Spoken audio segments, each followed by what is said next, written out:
Good evening, and happy Mother's Day. What does the light of the sunset do to the appearance of the saucers? Does it cause them to morph into giant, alien, robot, monster, ghost, vampire, shark, dino, spider, flies? Or does it cause them to melt and fall to the ground in the shape of a crop circle? These are the only two possibilities. Auroras were seen across large portions of the northern and southern hemispheres. Or are the auroras just an internet conspiracy? And you know what they say, every time there's a sky jelly sighting, a producer in LA self-actualizes. Plus, a case of craft-like UFO launching from a rural country road? And are some saucers really just sea foam? What if sea foam became the new saucers? All this and more tonight. I'm Rachel Nelson. I'm Jeff Knox. I'm Luis Cayetano. Welcome to UFO Sunset. And now, for the rebrief. People captured a spiral in the sky caused by a Falcon 9 launch. In early May, people throughout much of the Northern Hemisphere witnessed and captured videos of two Falcon 9 rocket launches, with some calling what they saw a UFO. The rockets launched from Vandenberg Space Force Base May 2nd. One launched in the afternoon was captured by people in California, the Southwest, and Northern Europe that evening. A witness wrote, quote, "Somebody, please tell me this isn't a UFO. Completely clear skies and I see a super blurry white light, no flashes like a plane, coming straight at me horizontally. It then goes straight up and freaking disappears. Checked and there were no rocket launches or anything like that. Either way, a rocket would have emitted a different color light. I was able to get this much on camera. Someone explain, please," unquote. The New York Post reported that Ukrainian space-watching group Alpha Centauri also captured the second Falcon 9 launch. They wrote on Twitter, quote, "Over some regions of the country, the second stage of the Falcon 9 carrier could be seen, launching two Worldview Legion satellites," unquote. Rare, nearly worldwide auroras happened last night. The sun's activity has rapidly increased in recent days with the growth of the sunspot AR3664, which last week jumped in size to over 15 times the size of the Earth's diameter, viewable using only a solar eclipse viewer or solar eclipse glasses. This has led to multiple X-class flares and also multiple coronal mass ejections or CMEs. While the solar flares reach Earth within minutes and can cause radio blackouts and interference to machines in space, CMEs arrive at the planet in a matter of hours to days. They cause geomagnetic storms that can result in auroras, as well as effects to both space machines and power and communication grids here on Earth. A CME that reached Earth on Friday resulted in the most powerful geomagnetic storm since 2003, with auroras visible in all 50 states, even faintly in Hawaii, as well as far south as Mexico, Africa, India, the Bahamas, and in the southern hemisphere, aurora australis was seen across New Zealand and Australia. These auroras were visible in a wide range of colors, including green, purple, gray, blue, brilliant red, and brilliant magenta. The geomagnetic storm was rated as a G5, which is extreme and the highest rating on the scale. Because of additional CMEs, the NOAA's Space Weather Prediction Center forecasts more auroras tonight and tomorrow. There have also been a number of solar flares, with 5 X-class flares having occurred since Thursday evening. The most powerful of these on Saturday was rated at X 5.89, This most recent ongoing solar storm is a part of the solar maximum of solar cycle 25, an approximately 11-year cycle that the sun's weather goes through. The sun's weather is expected to become more turbulent and violent over the coming months, which means that there will probably be more geomagnetic storms and auroras throughout much of 2024, and they will likely be more powerful than usual. The NASA MAVEN, or Mars Atmosphere and Volatile Evolution spacecraft, captured hemisphere-spanning auroras on Mars 3 times this February, Space Weather reported in April. These auroras on Mars took place on February 3rd through 5th, February 7th through 10th, and February 15th through 16th. Martian auroras are only visible in the ultraviolet spectrum, which means that they're invisible to the human eye. Normally, Martian auroras only happen in small regions of the planet where localized magnetic fields are generated in the planet's surface. But these instances of global auroras are new, arriving with increased solar activity earlier in the year. MAVEN's imaging ultraviolet spectrograph team lead, Nick Schneider, described the globe-spanning auroras on Mars as a quote-unquote Martian hat trick. A member of the MAVEN Solar Energy Particle team, Rebecca Jolett, said, quote, "Mars is currently getting hit by roughly 1 to 2 CMEs every month," unquote. The first varied bunting record in Wisconsin marks the third in eastern North America. The varied bunting was spotted by a Milwaukee Journal-Sentinel editor, Bob Dorr, and 2 others on the morning of May 4th on a bluff at Lion's Den Gorge Nature Preserve in Grafton, Wisconsin. A group of around 20 birders also observed the bird that afternoon. The varied bunting is normally mostly native to Mexico. The sighting is the first confirmed sighting in Wisconsin, according to Mark Korticke from the Wisconsin Society for Ornithology, with only 2 previous confirmed sightings in eastern North America, one from Ontario, Canada, and one from Pennsylvania. The Wisconsin sighting is the farthest north that the varied bunting has been sighted. Quote, "The varied bunting is the latest in a wave of first-ever bird species sightings in Wisconsin. In the last 12 months, the list includes the flame-colored tanager, American flamingo, ancient merlet, and fieldfare," unquote. The Milwaukee Journal-Sentinel reported last Sunday.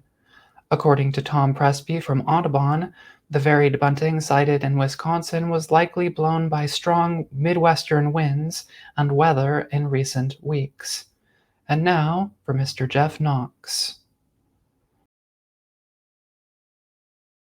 About the South Hill, Virginia crater incident.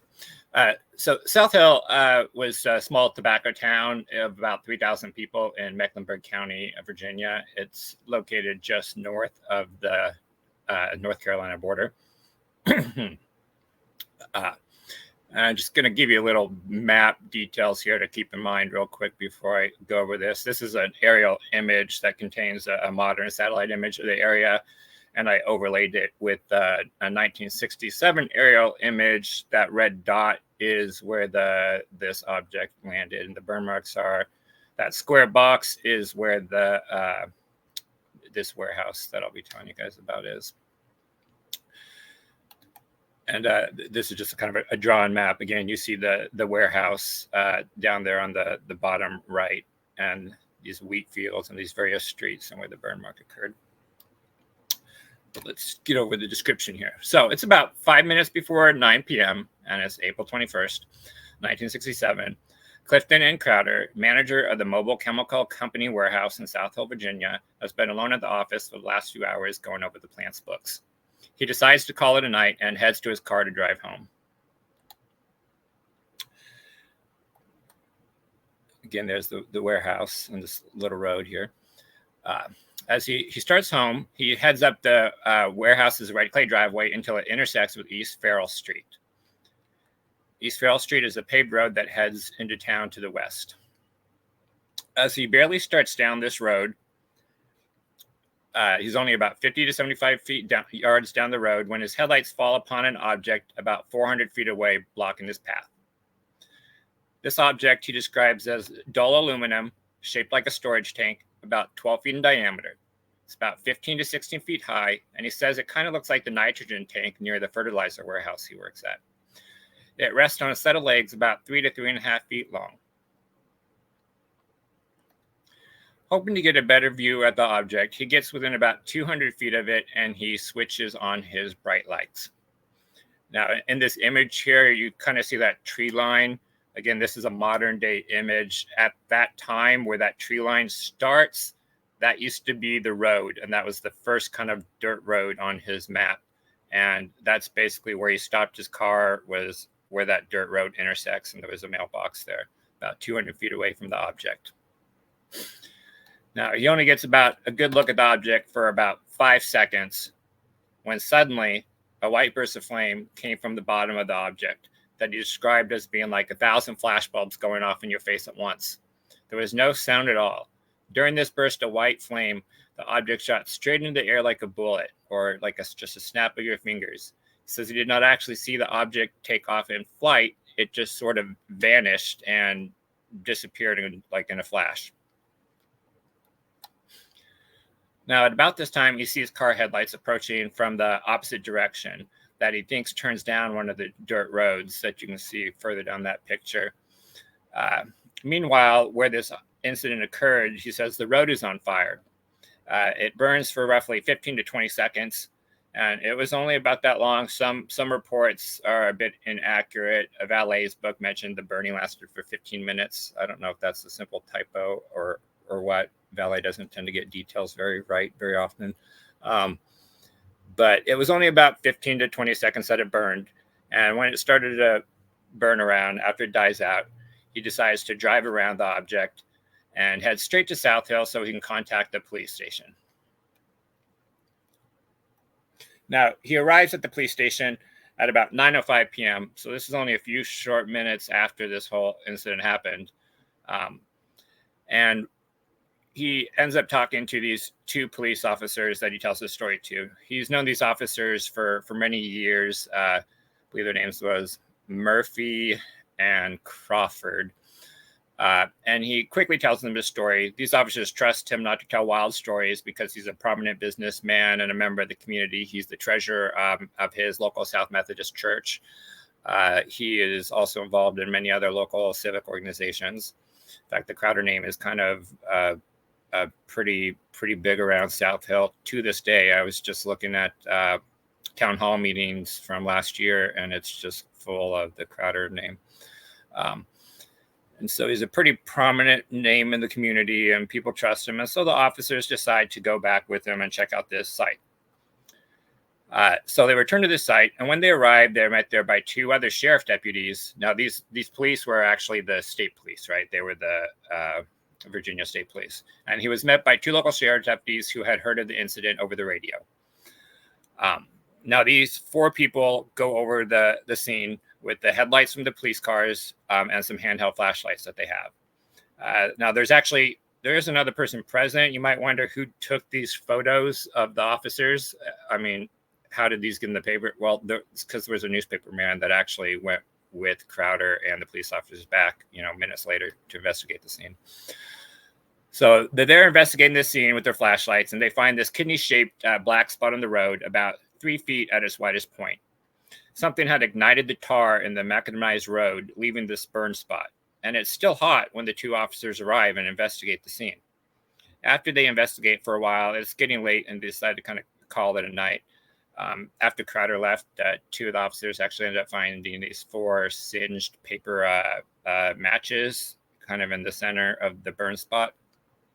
And Crowder, at that point, that night, didn't know about the matches they had found yet. Now, Saturday morning, Crowder is heading back into work again. This guy's kind of like me, it seems. He's a bit of a workaholic. He's working 7 days a week, every morning. And so he's heading back to work again, 7 in the morning. And he decides to stop at this guy, Norman Martin's house, Norman Martin is a farmer. And he lives where that red box is, across from a wheat field there.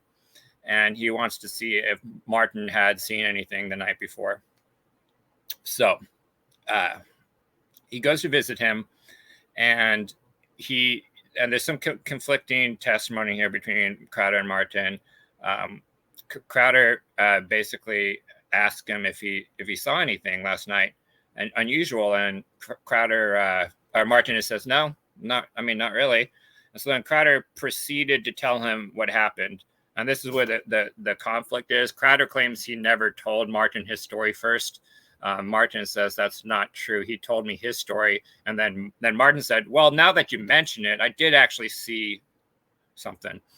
And so after he related the story, Martin told Crowder that he had been visiting a relative with his wife at the hospital in town on Friday evening, and they had returned home at about 8:45 to 9 p.m., which is roughly the time of Crowder's sighting.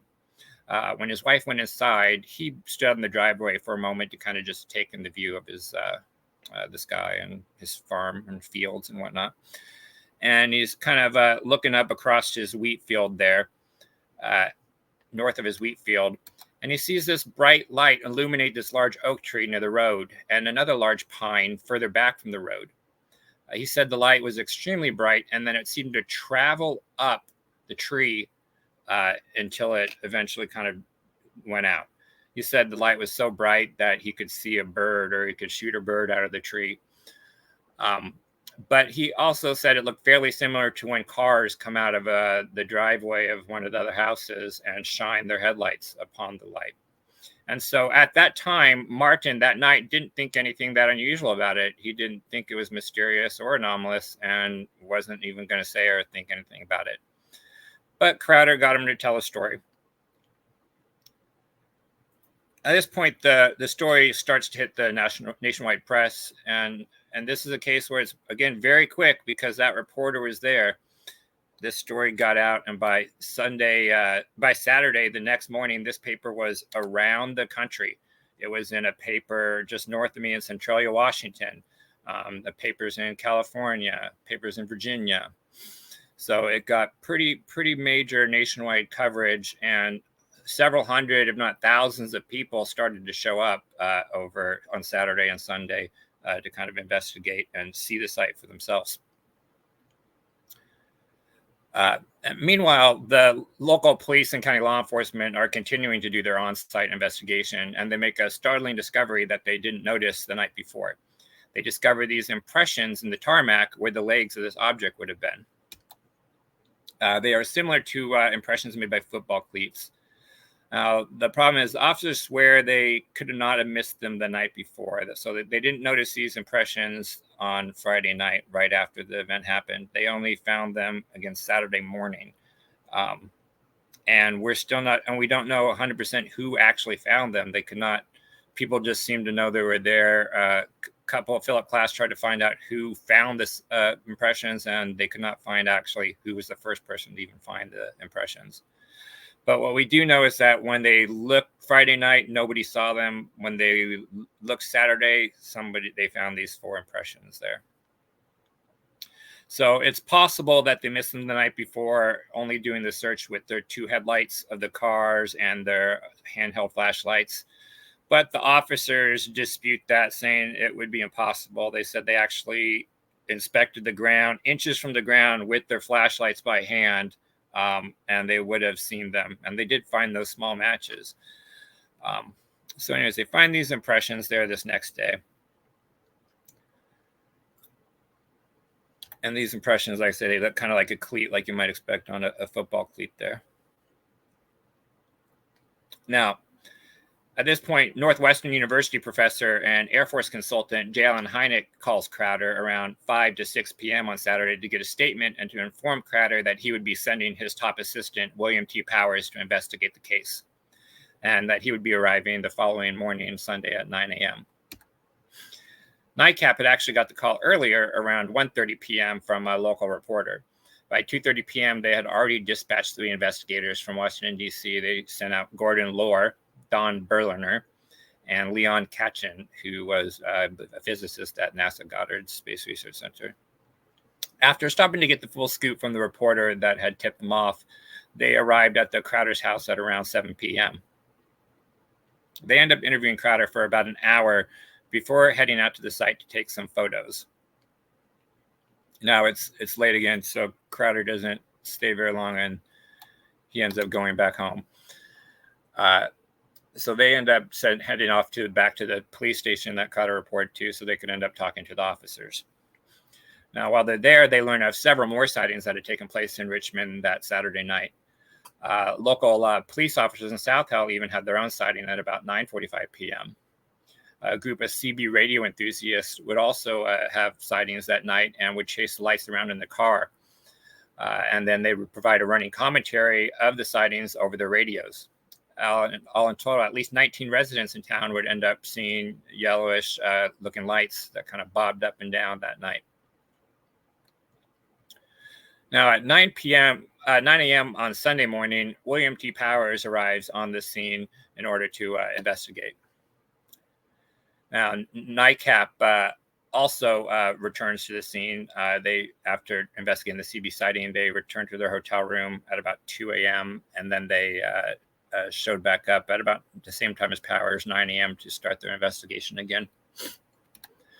Powers ends up taking measurements of the burn area and landing marks. Where the machine rested, he finds these spike holes that are about 6 inches apart, 7/8 inch in diameter, and about 1 inch deep. There are 4 feet, and these feet are roughly about 11.5 to 12 feet apart, and the diagonals are about 16.5 and 1 inches and 16.5 and 6 inches. So it's not a perfect square. Powers concludes that the center of gravity is roughly where the fire point is, and notes that the intersection of the diagonals deviates roughly 2 degrees from 90.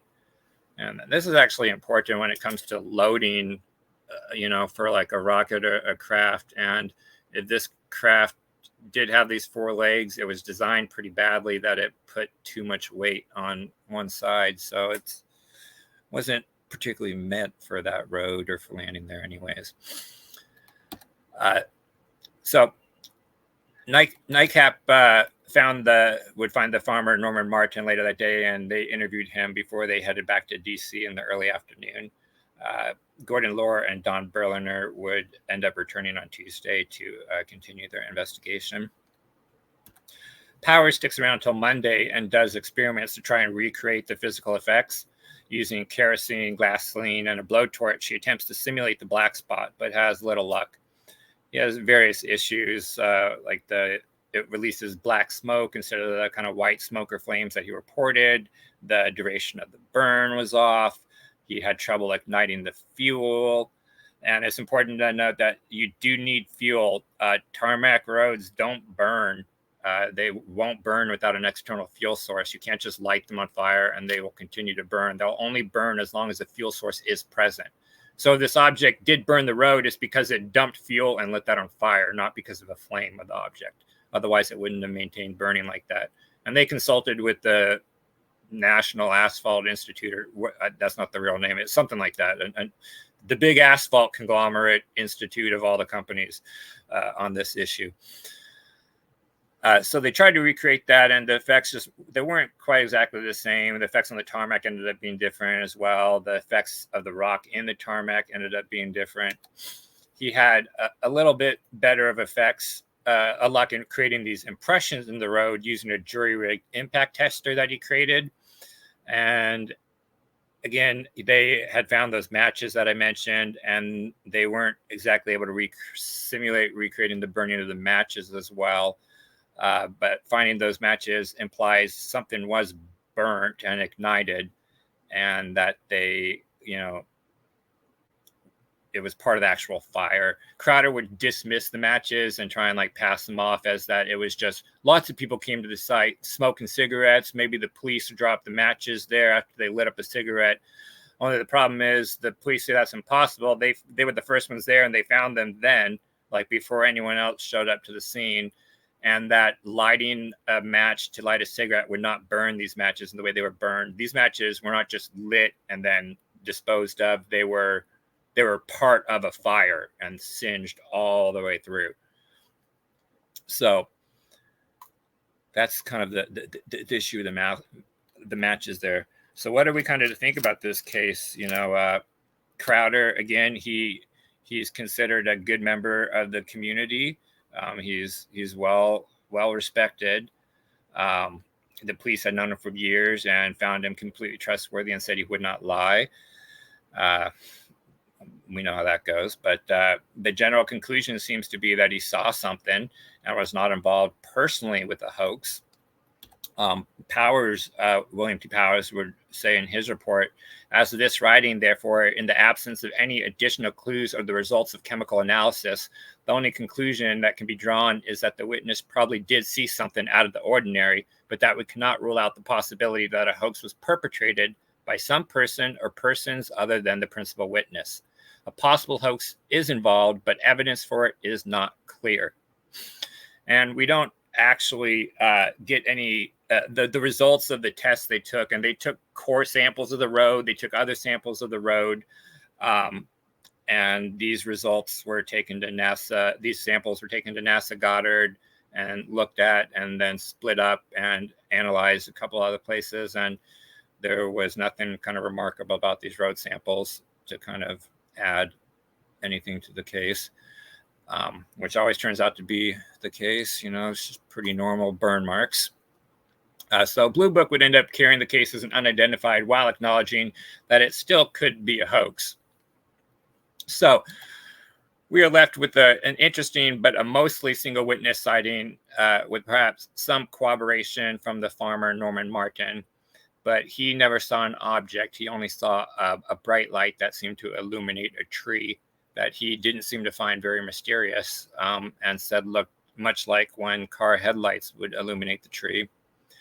But we have an incident that did leave real physical effects on the road. The burn mark was still warm when they returned with the police minutes later. Impressions were found where the legs would have been. But those impressions were not found until the following day and were either missed the night before or they were added later. If they were not there the night before and they were added Saturday morning, that would sort of imply it certainly was a hoax. But they missed them. Still a bit open. There's also, the matter of the found matches and that were in the center and that seemed to ignite something. The mark on the road is not the kind of mark you would get from some sort of rocket blast. It's the kind of mark you would get from somebody free spilling fuel and igniting it. And the fact that we find those matches is pretty damning. In fact, it was so damning to the police officers that they were pretty much convinced it was a hoax that night, despite continuing to support him in the papers. In fact, the reporter that was there that took the photos after they found the matches was so convinced that it was probably garbage that he wasn't even going to turn in his photos or turn in a story. It was only after talking to the police officer that they felt that Crowder was such a respected man and he saw them taking the photos that he would be mad if he didn't see the photos turn up in the newspaper. So they decided to send the story in. However, the newspaper does not mention finding the matches. It does not mention other details of the story that get left out and then repeated in the Associated Press around the country and the world. But if it is a hoax, and again, this is something that Phil Klass points out in his report, and it's something other people like Charlie Weiser points out in a lot of these cases, is the complete incuriosity of the witness in trying to figure out what's going on. Not only was Crowder not interested in these matches, he showed little to no interest in the landing marks being found as well. In fact, when they were reported, he was meeting with one of the officers in his office there, only about 1,000 feet away from the scene, and he didn't even leave with the officer to go check them out. In fact, he wouldn't even stop to check them out until he went to lunch later in the day. On that Saturday morning, after he talked to Martin, he didn't even bother to stop at the site to look at it again. You'd think if you had an encounter so amazing like that, you would bother to at least stop and check it out again. But he seemed to have no interest in really looking into any of it at that point, which is kind of weird. But if it is a hoax, who pulled it off and why, right? In such a rural part of the country, like what's the point? Few of any people would end up seeing this hoax. And how did they pull it off? While the preliminary experiments they did to recreate the marks were not completely successful, it is possible with further experiments that they could have recreated these marks using different fuels. Sometime later, in fact, they would find the word PV67 hoax found painted on the side of the road near the burn spot. PV in this case stands for Parkview High School. It's a local high school, and Crowder himself has a teenage daughter that attended. He, however, rejects the idea that it was a high school hoax because it would be far too complicated for a group of high school students to pull off. I personally don't buy the it's too complicated for high schools to pull off argument, but that was his personal belief there. Or maybe Crowder did encounter a vehicle from somewhere else on that Friday evening on that rural Virginia road. It should be noted, though, that he never actually thought it was a vehicle from outer space. He believed that it was a secret government craft of some kind. Why one would be landing in the tobacco country would be anyone's guess. He eventually told Phil Klass that he thought it was a gas-filled bag that would explode, so that was set to explode when the car headlights hit it, and that it was some sort of psychological experiment being performed on him by the military. Why the military would be performing such an experiment on a chemical company fertilizer warehouse manager, again, I'm not entirely sure. He, like I say, he was not really a believer of the whole UFO thing. I found a Facebook post by a Jeff Crowder who said Cliff was actually his great uncle, and he retold this story his entire life, and said the townspeople mocked him over it. Again, I'm not sure why, because he didn't actually attribute anything super strange to it. He actually first thought it was a government craft of some kind, and then he thought it was a gas bag that incinerated. That's not really anything to ridicule anyone over, in my opinion. There was actually, around the same time period, the same day, in fact, in Afraid of Washington, a case that happened. It was not technically the same night, because this case in Virginia happened at 9 p.m. This one happened at 1:30 in the morning. But it was another case of where they were driving on a road and they had to abruptly slam on the brakes because of this bright object. And they described it basically taking off, vanishing in a blinding light. It's not exactly the same because they see the object later and they say it kind of ends up following the car. But this happened on the same day. In fact, there was a whole kind of rash of sightings that would take off because of this encounter. After Crowder had his sighting, everyone in the region started getting out the binoculars looking for UFOs. And it wasn't a month later where there was another case, and I don't know if it's a copycat or not, but on June 22nd, about 20 minutes north of South Hill in Lunenburg County, there was a case where they found these more imprint marks on the road that they described as being more like horse footprints, or like horseshoes, basically, of some kind, that left these marks, imprints in the road there. So we have a case, again, with imprints in the same area that happened a month later. One might argue that if somebody did perform a hoax, they kind of just were perfecting it or doing a repeat, but who knows? He stuck to his story, and it's a case where something happened. Either there was some sort of real craft or somebody created a hoax, because there were real effects. But I believe it's back to Rachel and Louise. Hi, everyone. Sorry, my mic. Today I'm going to talk about nuclear rocketry. And could we make the slides here bigger, Rachel? Thanks. These are two books by James Dewar, who is, he used to work for, I think, Lanol and other government research facilities. But he spells out the case for nuclear rockets, nuclear thermal rockets. So henceforth NTR in this video. Two books by him here, To the End of the Solar System, and then The Nuclear Rocket, Making Our Planet Green, Peaceful and Prosperous, which this topic might seem ironic because I previously had talked about an article by Sarah Scold in Scientific American, where she looked into the drawbacks of space exploration. Basically, now I'm going to go in the opposite track, and I'm going to assume that space exploration and colonization are good things, and try to make the case that only nuclear rockets or NTRs can make that feasible. Let's go to the next slide, please. Yeah, this is a Nova engine. So this is a solid nuclear rocket core engine, the most basic type, actually. And it's basically just, you're pushing fuel like a molecular hydrogen through veins or spaces in this reactor core and heating it up a lot and then spewing the heated gas out the other side. You don't need any oxidizer for this, so this is not the same as chemical combustion. This is just purely thermal heating of the gas and then expelling at a very high speed. So that means that you don't need any oxidizer, which increases your fuel fraction, so your payload fraction, I'm sorry. So the fraction of the payload mass that you can carry on that rocket, okay? So that's the main benefit there. So this is a really basic type of nuclear rocket. So rover, NOVA, or nuclear engine for rocket vehicle application. This was a program that ran from 1955 to 1973. It was run jointly by the Atomic Energy Commission, which is nowadays known as the Department of Energy, and also NASA was involved, and Los Alamos Scientific Laboratory was involved as well, to investigate the feasibility and basics of using nuclear thermal rockets. The Soviet Union also had its own NTR research program, and the Soviets produced some novel concepts and prototypes of their own. Now, no nuclear thermal rocket has ever been flown, but these are the ones which have been tested on Earth on rigs.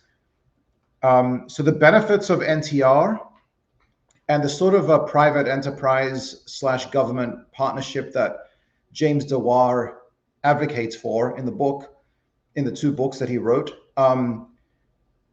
you get higher specific impulse, which is a measure of rocket efficiency. Basically, how much mass can you use to change the velocity of the rocket? The less mass you need, the more efficient the rocket is. So this is one of the benefits of NTRs. Higher power density. So power density is how much power you can get from a given area or volume. Higher payload fraction, as I mentioned. The higher the temperature that can be achieved, the faster the propellant can be expelled out of the rocket and the better the performance. So we'll see a couple of examples of proposed gas core nuclear rockets in a moment, but those will be even more efficient. Larger investment pool, not dependent on election and federal budget cycles. So the type of business model that he advocates would call for a large, basically holding company type setup where people can invest into the program, and so can governments and private companies around the world, and then they would get a direct return on investment. So this would not be dependent on elections and federal budget cycles. Broader societal participation. The more people you have investing, the more money can come in, the more direct benefits can come from the program, and not just trickle down effect from spin-offs of technology, although there have been many of those, but we're talking about direct benefits to investors. And true prospect of routine solar system exploration, as well as colonization. The term colonization, of course, has taken on a negative correlation, but Dewar is using it in a more positive sense. Now let's go to the next slide. Democratization and dominion. This is the motto that he uses. So what does that mean? Democratization in this context means more people participating. So it's not just like an elite stratum of society, the super rich or the government. It's more and more people buying into this. And dominion of the solar system by humanity. So the true prospect of fanning out into the solar system and using its resources and achieving permanent human habitations out there.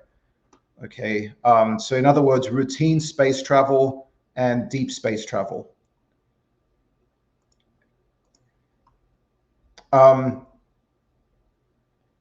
So the next slide, this is a test rig at the Jackass Flats near the Nevada test site, well, it's called the Nevada Nuclear or National Security Site now, but it used to be called the Nevada test site. This is an adjacent site here, Area 25, because there's different areas which are allocated. So Area 51, of course, is the most famous, but that's also adjacent to the NTS. At Jackass Flats is where they had the Rover and Nova program test rigs. So they had these rockets which were fixed in place, so nothing was launched, but they would sometimes fire into vacuum chambers or sometimes into the atmosphere, with an upside down firing rocket. So they had many of these test rigs. They would measure the performance and things like that. So some drawbacks, radiation issue, of course, the one that people are afraid of. There's a widespread opposition in society to nuclear power because of the radiation risk. But according to Dewar, this can be ameliorated, if not entirely, eliminated, with proper program management, containment protocols, and using optimal launch points, so that if something does fail as it's launching off, it can crash somewhere like in the ocean where it's going to be not that much of a threat to people. Safety concerns should not form the basis for alarmist and defeatist opposition on the basis of so-called green concerns.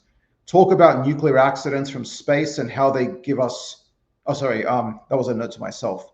But nuclear accidents from space, like some of the Cosmos re-entries by Soviet satellites, they had nuclear, not engines, but energy units to run their electricity. Those would sometimes re-enter prematurely, and one of them crashed into Canada, and a few others. There were a few other scares involved. But even those, they ultimately didn't pose that much of a threat to people. They were contained, and the material was basically carted away. And the Soviets did eventually give more focus to safety. So if you have proper safety protocols, then probably this can be contained to an acceptable level. But you're not going to eliminate the risk entirely. Now, the other point that Dewar makes is that, in fact, NTR is needed for the space program to be truly green, with vastly improved economies of scale. More Earth system science missions can be launched, and so that's got benefits for the environment. And also, to the extent that rocket emissions from chemical rockets are bad for the environment, this can be largely eliminated by getting rid of the oxidizer, because NTRs don't need an oxidizer. He also recommends an infrastructure-centric approach, which will allow mission profiles to be refined, expanded, and concretized after the necessary resources, expertise, and systems become known quantities, rather than being tied up by the requirements of a specific mission type. So, building up the infrastructure, knowing how things work, what the optimal ways of doing things are, and then that's going to make possible missions. So he draws analogies to the adoption and expansion of railroads and shipping, noting that a large initial government investment was necessary to get the ball rolling and to help put in place some basic infrastructure to make investment by private enterprise more attractive. So there is going to be a large upfront cost, but then private enterprise, the idea goes, will become more and more at the forefront, and the government's role will recede into the background. So when private enterprise saw the benefits of railroads, shipping, etc., it went all in, and the government's role receded. The point is, having a strong infrastructure in place will allow experience and processes to mature and evolve, with non-government actors being largely left to work out the most profitable uses for NTR. Make no mistake, the nuclear corporation that James Dewar proposes is very much a for-profit enterprise, and it has to be. So that's the point, to attract investors so that they will be motivated to put up more investment, with some of the returns being recycled into the development of more advanced NTRs and so on. This is another test rig. This one's firing into the atmosphere. Again, this one is at area 25. Oops. So another motto that he uses, if you can pay, we will launch. This sums it up well. Dewar also recommends that the infrastructure help nurture a series of initial generations of nuclear engines, which with what he calls recore and reuse engines, the former being used to reach low Earth orbit or LEO, the latter being used to stage from it and into various zones in the solar system. Eventually, propellants will be stored in LEO in space depots, providing liquid hydrogen propellant once the infrastructure in space has been sufficiently matured. Each recore and reuse engine will be deorbited after so many firings, with some components refurbished, though some engines near the end of their life could be sent on a final hurrah and used on an interplanetary space mission or science mission. Generations 1 through 4 of the recore and reuse engines will be variations of solid core engines. So the type that was tested at the Nevada test site or near the Nevada test site by Rover and Nova. If we can go to the next slide, please. This is just a rundown of the Project Rover firings that happened. So the reactors, you got the Kiwi, the variant of the Kiwi reactors, Phoebus, Peewee, and NF1. And then you've got the Nova reactors and their performance stats, so average full power, flow rate, etc., vacuum specific impulse. So those are like basically twice as efficient as chemical rockets. Even today, chemical rockets have not become much more efficient than they used to be in the 1960s. So if we're doing chemical rocketry, we're really just dealing with increments of performance, but nuclear engines have the potential to really bring down the costs per pound or kilogram that you want to put into orbit. So that's the benefit there. So at the beginning of the program, rockets would be launched from a modified cargo plane to make the idea of NTR more palatable to the public and to start to mature the technology and infrastructure. But nuclear engines themselves will eventually be fired from the ground using a single stage to orbit vehicle or SSTO, which will achieve maximum returns on investment. If we go to the next slide, this is a concept from the 1960s by Robert Buzzard or Buzzard of Buzzard. What was that? Buzzard rocket. I think that idea about a stellar rocket that came from him. But this is a different thing here. This is just an SSTO concept. It's like a space plane that can launch and then come back down. And it can be reused again and again. It's got a nuclear core that you can throw out and replace after so many firings. And the idea is that because of the inherent efficiency of these nuclear rockets, you would have, even if you don't have like a huge amount per launch, the cost per kilogram or pound is going to be way lower than for chemical rockets, right? And apparently this SSTO is the most efficient configuration. But that will be for the foreseeable future, but you'd have to go through initial generations of recore and reuse engines first. But this is the dream, really. But the solid core engine is not the final word, because then you would have a liquid core. So when NASA terminated Nova, it adopted a politically correct prohibition on ground-fired NTRs. But once the dollar value is seen by polities around the world, opposition to such technology will change into fervent endorsement.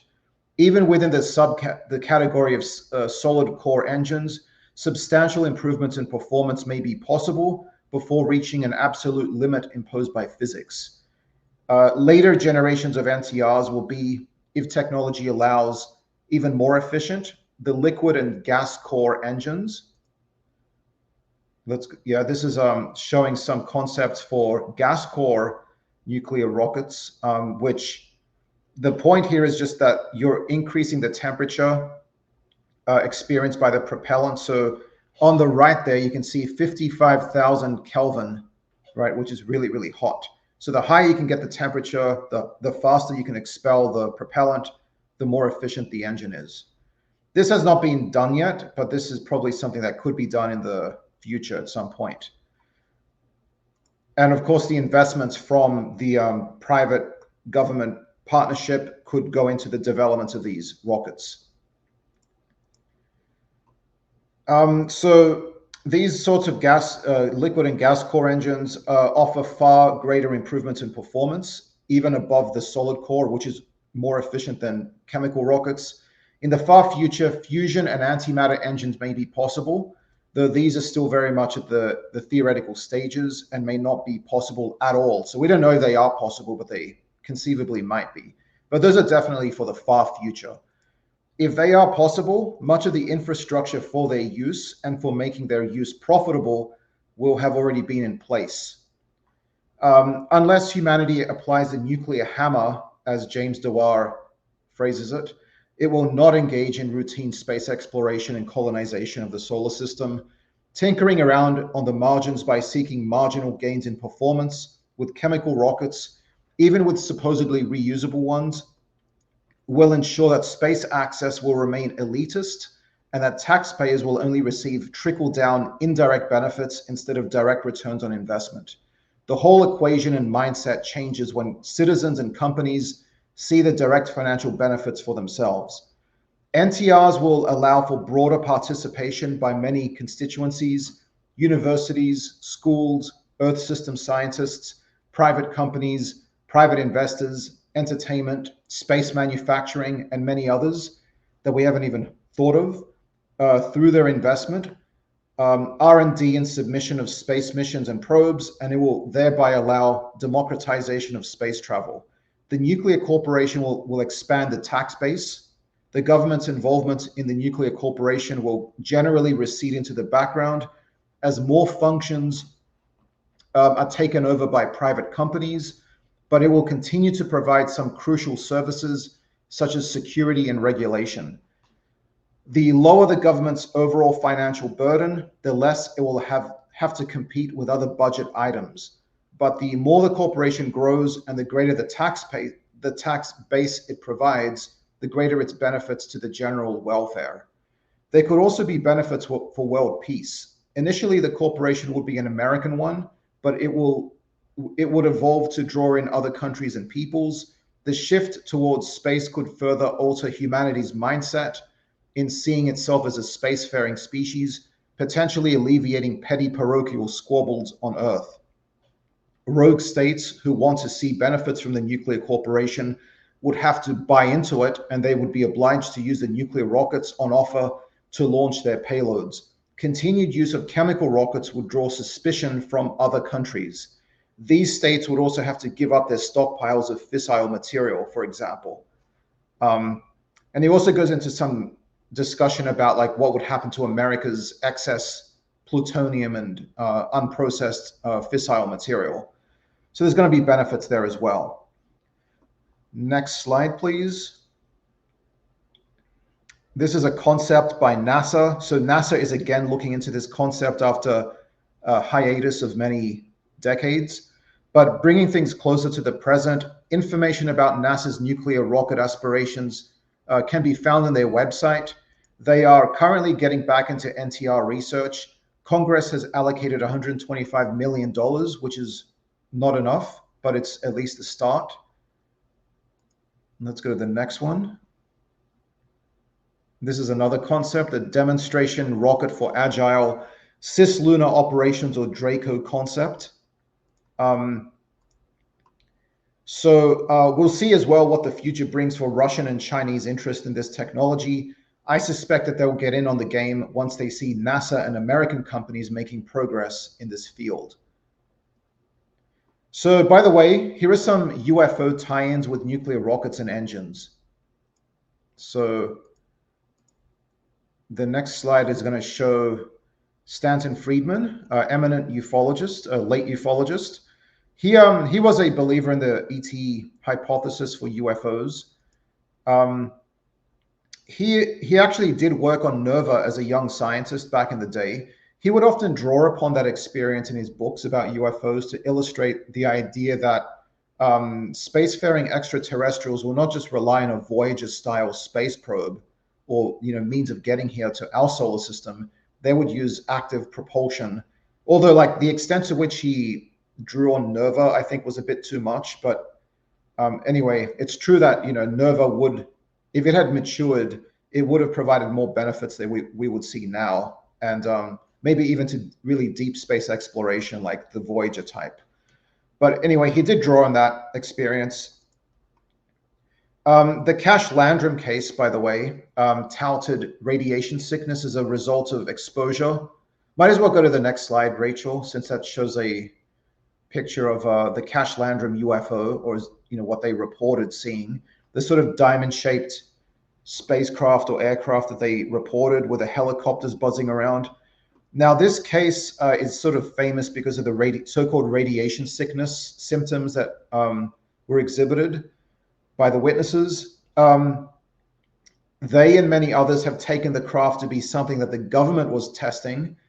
However, the cause for the symptoms expressed by Cash and Landrum could not have been caused by ionizing radiation, because for them to have gotten those symptoms from radiation would have meant that they would have received a lethal dose, so they would have died. Their symptoms were almost certainly caused by other things like alopecia, cataracts. Old people get cataracts, so it probably had nothing to do with the actual case. Many other problems with the case as well. No scorch marks were found on the road. The vinyl was not melted on the dashboard of the car, and the medical records, I think, of Landrum have never been released, so we can't really judge that. By the way, Bob Lazar, famous UFO fabulist, in his infinite wisdom via plagiarism, he tried to actually fold the Cash Landrum case into his own story in an early interview with Michael Lindemann back in the early 90s, recorded in Lindemann's book, The UFO Experience. Lazar claimed that the Cash Landrum UFO was probably using plutonium instead of element 115, and so therefore it was representing a kind of crude copy of alien propulsion technology. Of course, since the Cash Landrum case took place in 1980, it would mean that the people in charge of the reverse engineering program must have already known what the alien fuel, element 115 in Lazar's story, was by that point, especially because they also would have known about the gravity manipulation capabilities of the spacecraft. So if they could copy that, then they surely would have known about the alien element way before Lazar ever arrived at S4, the place near Area 51, which he says that the alien craft were kept at. He says that his only contribution to the program at S4 was to determine the element, but that doesn't really make any sense for the reasons I just noted. So Lazar also says that he determined that it was element 114 or 115 in the interview. He also describes the alien reactor as using antimatter and gravity manipulation. Of course, that was already a staple of science fiction through Star Trek. Gravity manipulation has also been a staple of UFO lore for decades before Lazar ever arrived on the UFO scene. Let's go to the last slide, please. The Gosford 1994 case.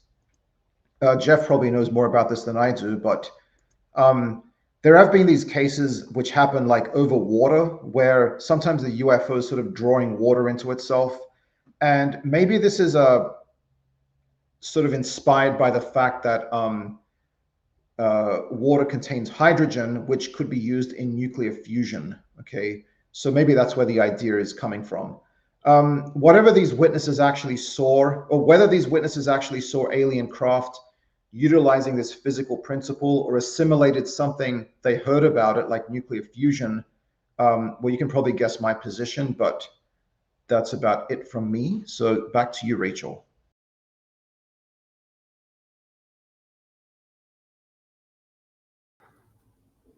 Up the airy mountain, down the rushy glen, we daren't go a-hunting for fear of little men.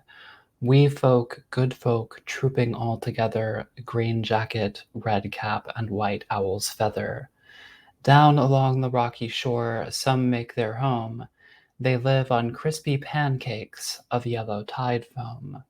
Some in the reeds of the black mountain lake, with frogs for their watchdog, with frogs for their watchdogs all night awake. That's the beginning of The Fairies from William Allingham's 1850 poems. Despite its seemingly friendly opening, the poem quickly turns dark, describing how a girl named Bridget is abducted for 7 years to the fairy realm and then returned dead from sorrow. The fairies, Allingham writes, quote, thought she was fast asleep, unquote.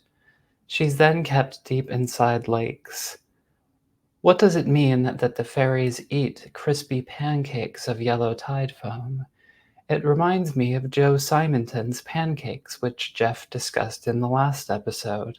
Hat tip to him for bringing my attention to this line in the poem. The poem suggests that sea foam is in some way enchanted, or perhaps that it nourishes enchantment, but a dark enchantment associated with danger, death, and sorrow. Sea foam is common in religious literature, art, fairy tales, and folklore around the world. Before moving to this next example, just a warning, it gets pretty graphic and sexual pretty quick. In Hesiod's Theogony, written in the 8th century BCE, Gaia, the goddess of the earth, who is described by the text as wicked, is angry with Uranos, god of the sky. This is because he hates some of his children and hides them inside of the earth. So at her behest, Cronus cuts off the genitals of Uranos, as Uranos covers Gaia in the night to sleep with her. From the blood of Uranos, Gaia births the Erinyes, or Furies, and the tree nymphs called Melii in Hesiod's telling. Meanwhile, quote, soon after the genitals were cut by the sickle and thrown into the agitated sea, they were carried through the water for a long time, and a white foam sprang from the deathless flesh, and inside grew a young woman. First she came to sacred Cuthera, and then to sea-bathed Cyprus, where a beautiful goddess emerged with grass growing around her slender feet. Gods and mortals called her Aphrodite, for she was born from the sea foam, and fair-crowned Cutherea, for she reached Cuthera, and also Cuprogenes, for she was born on sea-bathed Cyprus, and Philomedes, for she sprang from genitals. Eros followed her, and fair Hemeros stayed with her from the moment she was born until she joined the race of the gods. She had this honor from the beginning and obtained by lot from humans and immortal gods the secrets, smiles, deceptions, sweet delights, friendliness, and gentleness of young women. Unquote. Hesiod, what were you thinking? This is a terrible Mother's Day story. Okay, I didn't write this for Mother's Day anyway. That's from a 2021 translation by Michael Hoyman, of whom I know very little else about. But it seemed to work well here, as in this myth, sea foam is sometimes a creative force with clear sexual connotations surrounding it. Though the sea foam itself often plays a procreative role, there is something male or masculine about many of these stories. As it turns out, that's because they often have portrayals of male characters operating phallic-looking weapons to create sea foam, or in combination with sea foam. In the case of Cronus, this even involves castration. On the other hand, sea foam may also be a tricky force associated with demons out to deceive and exploit. In a folk tale about the creation of the land recounted from Bukovina, the devil first appears to God in a solid piece of sea foam on the ocean. This could be interpreted in light of the Epistle of Jude, in which it says of ungodly people, quote, they are wild waves of the sea, foaming up their shame, unquote. In any case, in the story, the devil tricks God into creating the land. This is also a rare instance where we are treated to sea foam in the heavens, as the devil is taken into the sky. The Phoenician philosopher Porphyry tells another version of this story in which Satanael is portrayed as a diving bird. This story is also reminiscent of two very different stories from Japan.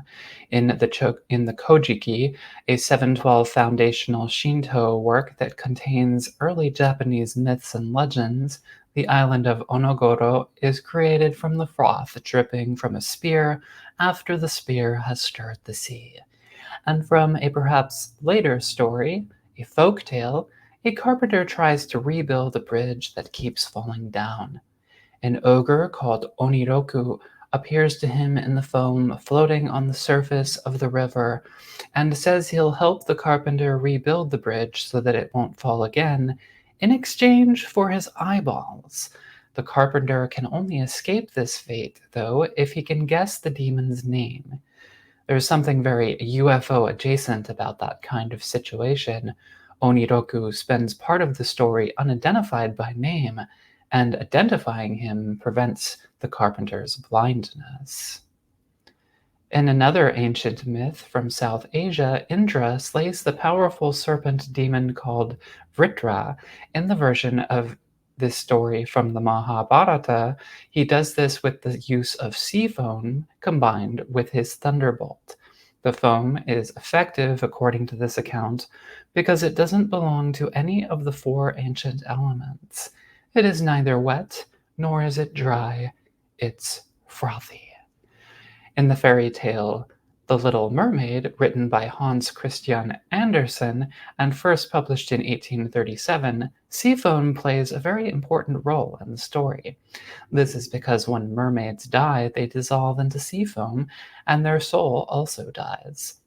The heroine of this story, the Little Mermaid, has the opportunity to return from the human world to her life under the sea by killing the man she loves, but she can't do it.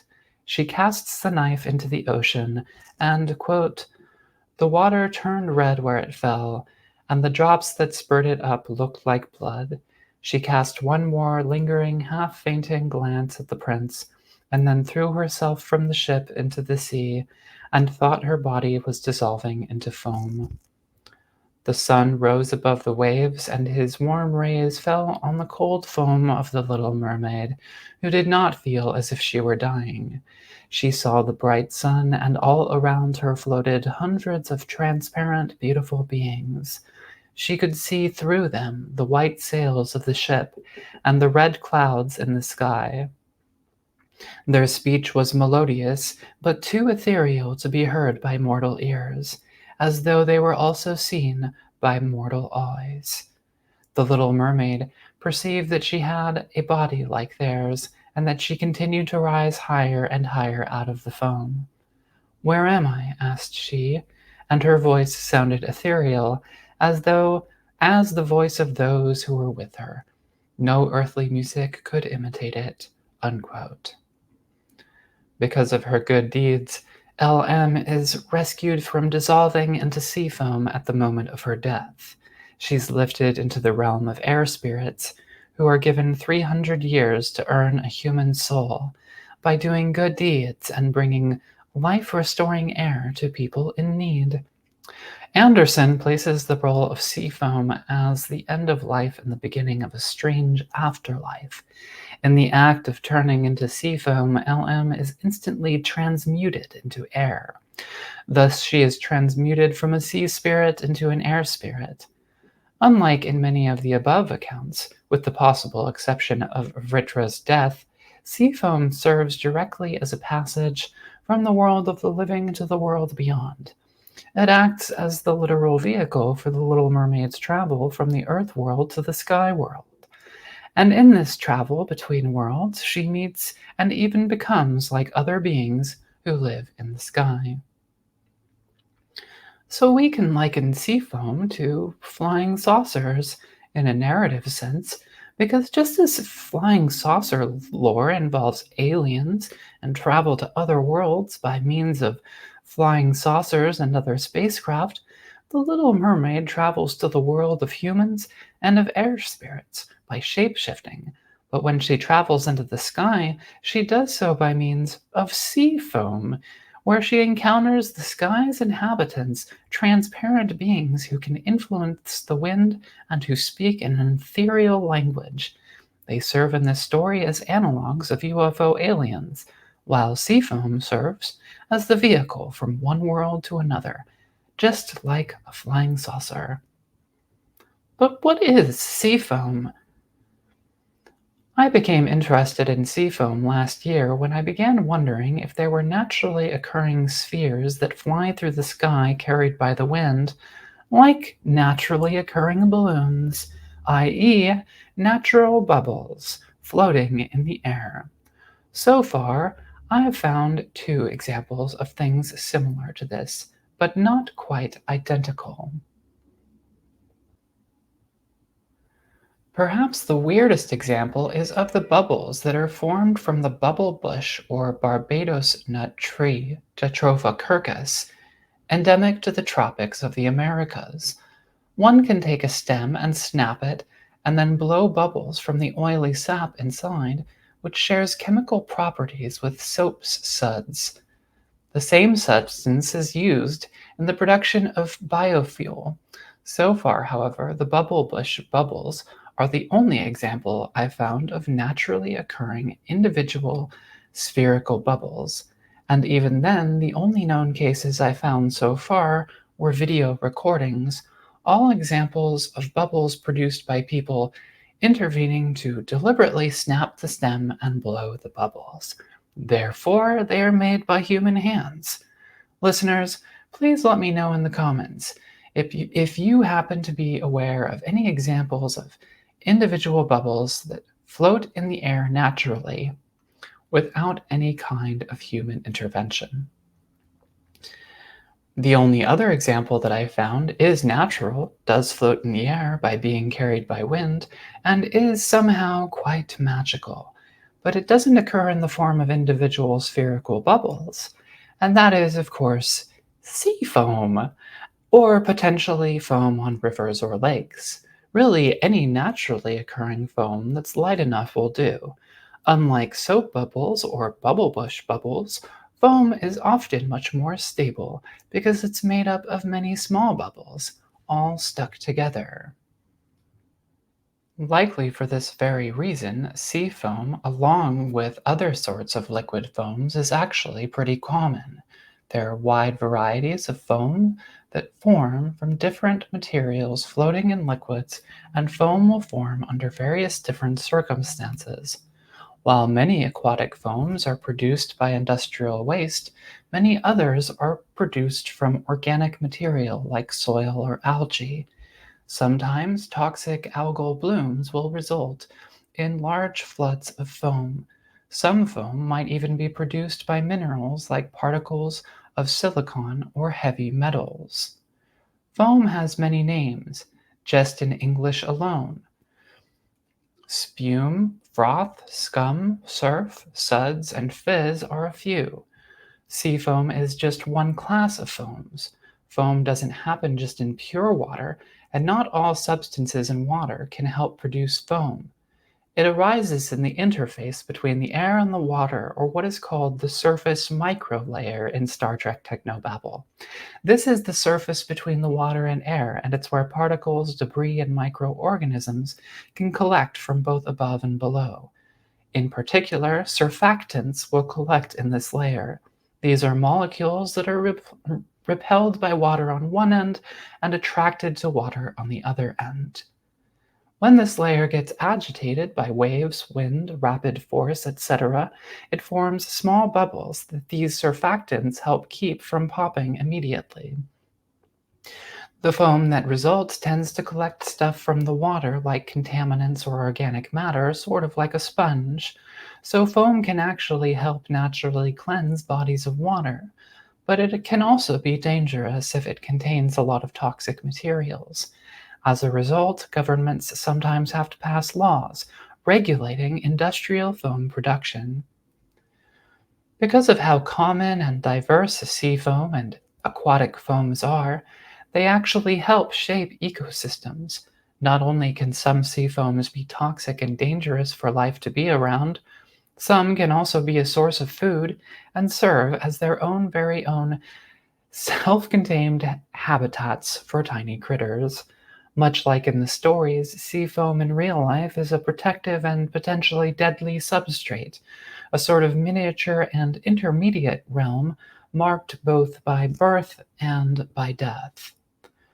So it's only natural that scientists study it extensively, as shown in the paper by Katharina Schilling and Matthias Zessner, Foam in the Aquatic Environment, which I relied on heavily for this piece and which looks at a lot of research that's been done on the topic. Another paper was published on May Day in the journal Marine Environmental Research, which looks at how a particular species of periwinkle, a type of sea snail, responds to marine foams. Apparently, these foams cause the periwinkles to increase their metabolism and become more active, or else they will simply avoid the spume entirely, according to this new study. But the question on all of our minds, or at least the question on my mind, is there ever a U-foam? Can sea foam result in UFO sightings? And what I mean by this is, can people ever spot sea foam flying through the air, have no idea what it is, and then report it as a UFO or even a fleet of UFOs? And I would also add to this question two more. One, does flying sea foam ever in fact get unknowingly reported as a UFO? And two, are there truly unconventional forms of flying sea foams uncharted by science? But I won't keep you in suspense. At least I won't to some small extent. I will largely be keeping you in suspense. Setting our first question aside for a moment, I do not have answers to these last two questions. It would take a great deal of time and effort to locate and positively identify flying sea foam in the annals of UFO reports and other accounts of aerial marvels. Only if we can positively correlate a report's features with those of flying sea foam, and we can show that there was a large body of sea foam nearby that was in fact being carried to an altitude of yards or perhaps more in the air, can we say, yes, there is a UFO report that in all probability can be explained by flying sea foam. It's a hard ask, but it's one I find fascinating. Question number two is all the more difficult to answer because we might not even know what we're looking for. Sea foam is diverse in both kind and in behavior. I haven't found any scientific literature specifically on the topic of flying sea foam. So who's to say how diverse flying sea foam even is, and also what sorts of behaviors it might have? For example, does flying sea foam ever burn while flying? Does it ever contain lighter-than-air gases that allow it to float upwards into the air without being propelled by the wind? What happens when it gets ionized? Could there be plasma sea foams? These questions can't be answered simply through report collection, but they would also require field documentation, or at the very least, experimental demonstration.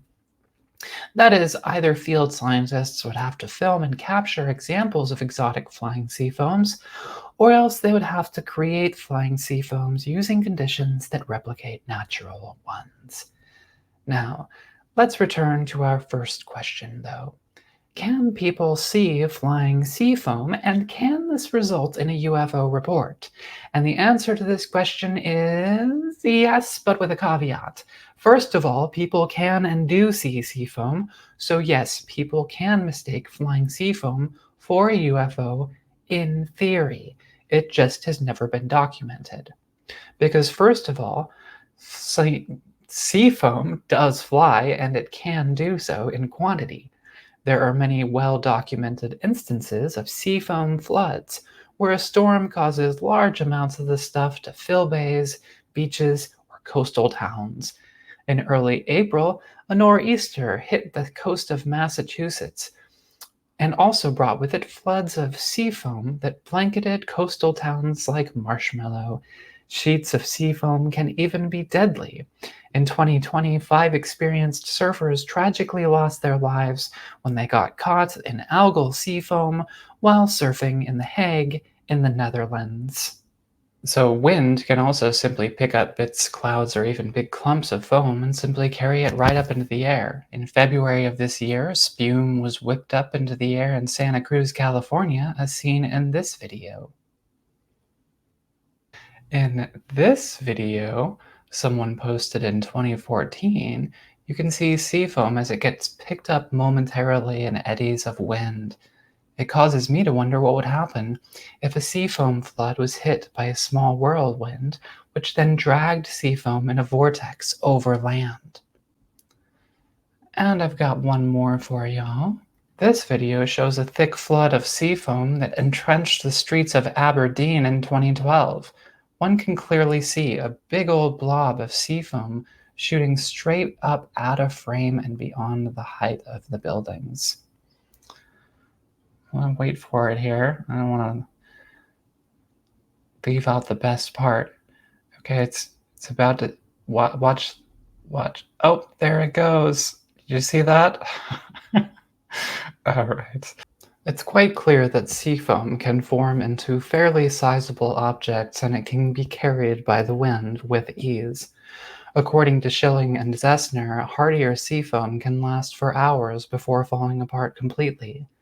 So the question is only really how far inland the sea foam can get carried before completely disappearing, or alternatively, how close can someone get to a sea foam flood without being aware of its presence? If someone witnesses flying chunks of sea foam far inland, or for some other reason without any indicators of any sea foam being present nearby, especially any foam of a kind that is particularly unusual in its color or properties, or even simply viewed in an unusual light like the light of the sunset, it seems to me quite plausible that they could come away convinced that they saw a shape-shifting UFO from outer space or some other unseen realm. Seafoam chunks can fly in large numbers, change shape, and dissipate. And if that seafoam happens to be of a kind that science has never described, then we're basically talking about a bona fide Heinekian UFO. Am I speculating? A little bit, yes. But not so far outside of reason that these don't make for reasonable hypotheses. Well within the realm of possibility. So why should you care about seafoam? Why I think this all matters, seafoam and the like, is that seafoam is basically a part of the UFO myth. But I don't mean what other people mean by UFO myth here.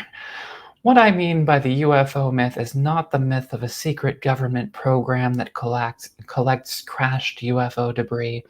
No, that's really just one small, itsy-bitsy, tiny myth that emerged in modern culture and sort of just became really popular through comics, movies, newspapers, and popular books. No, I'm talking about a UFO myth that's always existed in many different parts of the world, the myth of the oversaucer. Mic drop. That's right, folks, I'm talking about all of the myths of any sort of other entities living in any other sort of realm, oftentimes flying, oftentimes donning the shape of a flying light or a flying animal, oftentimes even abducting people or in some other way transporting them to another realm. Before saucer lore, it was Fort's Super Sargasso Sea. Before that, it was airships and mysterious airship pilots. Before that, it was spirits, enchanted beings, and gods. Really, it still is all that other stuff. And what everyone refers to as the quote-unquote UFO truth is just a very small part of that much vaster, much more ancient over-saucer lore. In parts largely forgotten and in parts unknown because it hasn't even been created yet. You see, the over-saucer is not itself a saucer. It's something far vaster and darker, which fully surrounds and dwarfs all saucers. What's most interesting is not that we can replace the saucers and NHI narrative with an entirely different one of seafoam and entities of pretty much any kind. It's that we can replace it with any of countless other comparable narratives that have existed since the beginning of history all over the world, or even just new ones that we make up. Like Anderson, we can tailor these myths to suit our needs. Time-traveling airships and Verne-esque inventors, witch lights and witches, spook lights and spooks, gods and chariots of said gods, sundry extremely rare preternatural phenomena hiding in the noise, and the witnesses themselves, flying pancakes and tiny pancake makers that fly atop them, were-owls, lighter-than-air algal balloons piloted by crabs, sky fungus and ball lightning, the sky's Olympkin, and so forth. Seafoam is just one example of a new narrative, but it's also not an entirely arbitrary one or even a new one. Just as saucers are emblematic of the sky and aliens, seafoam is emblematic of birth and death and an unfathomable realm that may be inhabited by or even give birth to demons, gods, and spirits. Like UFO lore, seafoam lore can be tailored to suit our needs. It can even be a symbol of rebirth, like the phoenix, and it is in the end something that's a bit mysterious in our skies.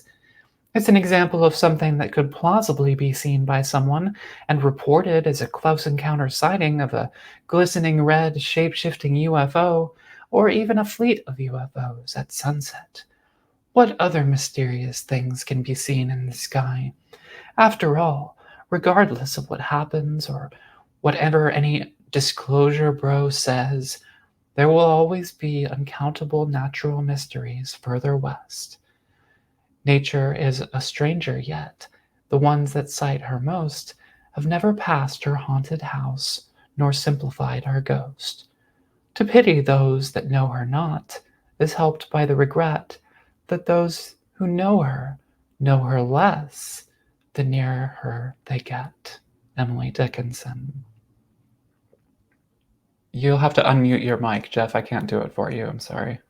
I want some seafoam pancakes now. Nice and salty. But, it's kind of weird. Like, I thought, if food is from seafoam would be salty. And I thought fairy food didn't have salt in it. So what's up with that? Well, it's all lies. It's all there. All the stories about fairies are lies. It's pretty interesting. Louise had to leave us. That's okay. That's I also say for people that are a bit confused why videos were not playing when Rachel thought videos were playing, it's because they actually were playing, but backstage. Rachel, you forgot to put them on stage. Oh, so that last one that did go on stage, I added that last second, real quick. I put it on stage for you. I'm sorry. I should have thought of doing that earlier. I just wasn't sure if you wanted me to share your screen or not like that. So I didn't. I'm so sorry. Dang it. But I'm sure she'll link to them in the notes or scripts or something, maybe to those. Yeah. And I might even go back and just throw them back in there in Blender. and add them up or something. Yeah. That's okay. We're still getting the hang of it, we're amateurs, so That's true. And yeah, we're amateurs. I am not an expert at doing this or an expert about what on the topics that I discuss. No way am I an expert, people. and I still get lost, sometimes when because I go off my script a bit, and then I forget where exactly I was, to start back up again. But we're getting the hang of it. Bear with us. Yes, so please do bear with us, the people from the future. Interesting discussion today. I forgot to mention, like I say, if you always want to learn more about the case, be sure to check out the thread, because there's a lot of stuff there, and I've linked to it on Twitter, and I'll share it on the Discord and on Facebook and stuff as well, because there's several other people that investigated this sighting too. So you can read their reports. So there's not only just the William Powers report you can check out. There's, the NICAP report. There's actually 2 other people from NICAP that showed up. There's a Ricketts report, who is also a NICAP guy. And there was also an engineer named Morris who came and did his own investigation, that he wrote a little report. So there's so much more you can learn about this case in the threads that you can check out online that I provided. And I have added stuff to it literally just this morning, since I originally did this case back a couple of weeks ago.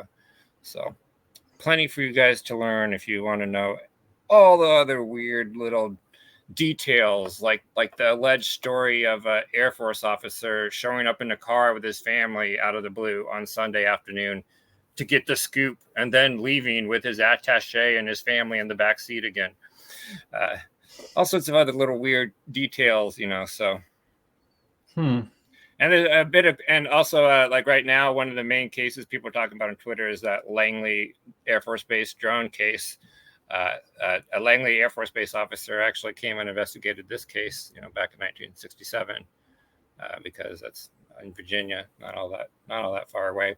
In fact, some of the sightings that the people thought they saw in town on Saturday were, if you paid attention to the news clip that was on the screen, were actually attributed to flares, because this military base camp, I forget the name, Skillen or something like that, Camp P something, is just like 20-30 miles away, and they were doing exercises, and so that's how they explained away some of those other sightings that happened the next day. But there's always so much more you could go into, but we have limited time, and we're almost at an hour and 40 minutes now, running up on it. So Yeah, I didn't really think about the length of my piece until today. So I think in the future, I'm going to really try to cut down on the length of my pieces. And I wrote that all last week. So yeah, it was not my plan to put that up on Mother's Day, but I thought it was, I don't know. I liked it. I liked my piece. Reminder to call your mother. I was going to do it before the show, but then I forgot, so I've got to give her a call here before it gets too late here. So call your mother. Yes, everybody out there listening, if you happen to see this on Mother's Day, please call your mothers, or even if it's or if you not see Mother's it later in the week and you forgot to call your mother and you haven't called her yet, you better pick up the phone and call your mom. Yeah, in that case, it's like, what are you even doing? You just call your mom now. Yeah. Come on, people. Exactly. Did you have another thing, a section to wrap up? Yes, I do indeed. And for our final story, the sky over Flagstaff was empty today. UFO watchers in Flagstaff, Arizona reported an eerie lack of UFOs in the skies today. One witness, who chose to remain anonymous, said that they found the lack of UFOs to be ominous, wondering if they were perhaps hiding inside of clouds. Said non-UFO witness Jordan Bailey, quote, "It's almost as if the sky itself is a UFO," unquote. Before you go, if you enjoy this show, we would like you to please consider subscribing to our channel, Ufo Sunset. Please also hit the like button and hit the notification bell icon if you'd like to get notified about upcoming videos, or you just like hitting buttons. And come and join our cozy and intimate live chat. A great plus for joining the live chat is that you can give us constructive feedback live on the air, especially if we make any factual errors. You can also join our Discord, a temporary link to which can be found in the episode description. Please be sure to check out our respective content. I can be found at the Earth YouTube channel. All of the videos there were made by me and not by the fictional character Telesma Blue Orb. Visit Luis Caetano's website, ufologyiscorrupt.com, and you can find Jeff Knox's daily posts on history and the science of UFOs on Twitter or Facebook. Jeff Knox spends all of his time studying UFOs, and he doesn't make any money off of it. Please consider visiting his Patreon page and becoming his patron. And please also say hello to Dorothy, the cutie pie. Thank you, Dorothy. Thank you, Jeff. Thank you, Luis. Thank you, everyone, for watching. In the words of the disc, keep watching the skies. Don't look behind you. Keep spinning.